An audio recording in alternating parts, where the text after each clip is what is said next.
Hey, what's going on, guys? Yep, your eyes are not deceiving you. You have read that right. This is the next episode in the Les Paul restoration series. A lot of you people watch this channel won't even know what I'm talking about because this was really early in my channel. After my channel had been around for a few months there, but it was about August 2015 the last time I did an episode of it. It was basically just to sort of bring you back if you don't want to go watch them because the videos aren't the best quality. Basically, I have a Epiphone Les Paul Standard, which I've got here, which I've had since about 2005, and it went through about a decade of abuse and gigging and just general wear and tear. There was blood on it from when I cut my hand when I was playing and didn't stop playing because that's just what I did. The pickups didn't work, there was bits falling out of it, it was literally just a heap of junk and it didn't really work anymore. And so I wanted to bring it back to its former glory because despite the fact that it was all beat up, it has a lot of sentimental value to me. This guitar was the reason I continued playing guitar. I actually got a Squire Strat when I first started and I hated it. I've grown to love Fender now, but back then I hated it. And I wanted to give up playing, but I bought a Les Paul just because Slash had one. And even if I didn't play, I wanted to at least own a Les Paul, and this just completely changed everything for me. So I decided I was going to bring it back to its former glory because it means so much to me. And basically I started doing that. I stripped it all down, I got it on film, I stripped the whole thing down. It was basically just the body and the neck when I was done with it. And then the series stopped, and that is because I wired this whole thing up like I was meant to do in the next episode. I filmed it being wired up, all exactly how the diagram should be. It was literally as it should be. It didn't work. The whole thing, I could not get it to work. I spent about 5 hours soldering it and unsoldering it and changing the wiring and just doing everything I could. It just did not work, and it really pissed me off. I took it to my grandparents. My granddad has a degree in engineering and he knows a mega shit ton about electronics and getting things to work, and he could not get it working.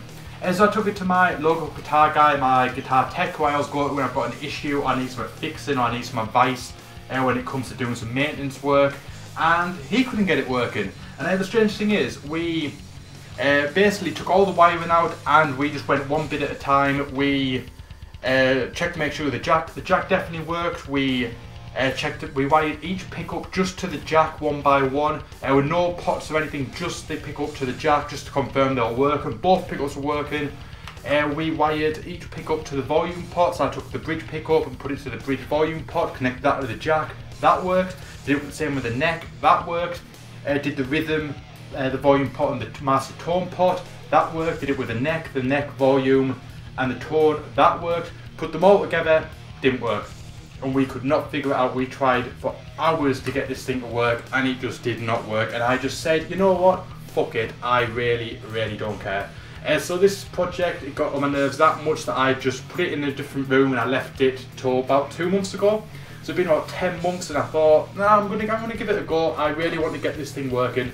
So I got some new parts and I put it together first time and it worked like a charm. This thing is now playable again and I am so happy about it. As I said, it's got the 2 volumes, it's got master tone, so it's got your neck and your bridge. It's got your master tone there, which has a pull which doesn't actually work, but I don't need it, so I didn't bother doing it. And the pickup selector has been moved down here, just because a few of my guitars now have the pickup selector here and I've started getting used to it. Now I think it makes a bit of sense, just have it down here. It does work really well. And I put a kill switch in place of where the pickup selector was, mainly because I had a big ass hole in my guitar and I need something to fill it. And so I've got a kill switch, which it does work. It's quite a handy thing to have. It's just adds a bit more element to the playing. But yeah, that is how it is. These are Iron Gear Hot Slag and Roland Mill pickups, which are very reminiscent of the JB Jazz sets from Seymour Duncan. It's very similar in terms of resistance and output. Everything's very similar. Yet both of these pickups cost less than one Seymour Duncan, and in terms of quality there's pretty much no difference in them. These are absolutely spot on. I think I paid about 57 quid for both of them. I think the cheapest Duncan, I think for a Duncan JB, was about 65 to 75. So not bad at all. It's got the O-rings drop in it, the capacitor, all rewired, everything is all set up and ready to go. And it plays really well. I dulled the finish on it. I don't know whether you'll be able to see it, but I used a sort of a sandpaper pad. There's millions. This is scratched to hell. The whole finish is scratched, but it took the shine off it because I think that especially stuff like the black and the solid colour Epiphone, they're very plasticky. They feel like a toy. Well, they look like a toy, just with a shininess, and it really pissed me off. So I Sanded it all down. It's only a bit of touch up, it needs a bit of fine sanding, just sort of get rid of all the scratch marks and sort of just polish it all up a bit. But just from the work that I've done so far, I really dig it. It's sort of taken a shine off it. It looks more like a matte black now. There's still a few bits which I still need to go over, many sort of the nook and crannies to get that looking all nice. But I've done it all over the body. The back's probably the best one because it was the easiest one to do because there wasn't anything sort of in each way. And that is really matte black now, and that's how I intend all the guitar to be. And I really do like it like that. I've done it all up the neck as well. Like I said, I need to do a few more touch-ups, a few more runs with it, and it should be pretty much good to go. I need to put the back plates back on the guitar neck. I'm just going to touch up the soldering as well to make sure that it's all definitely tight. I think a few bits may be coming loose.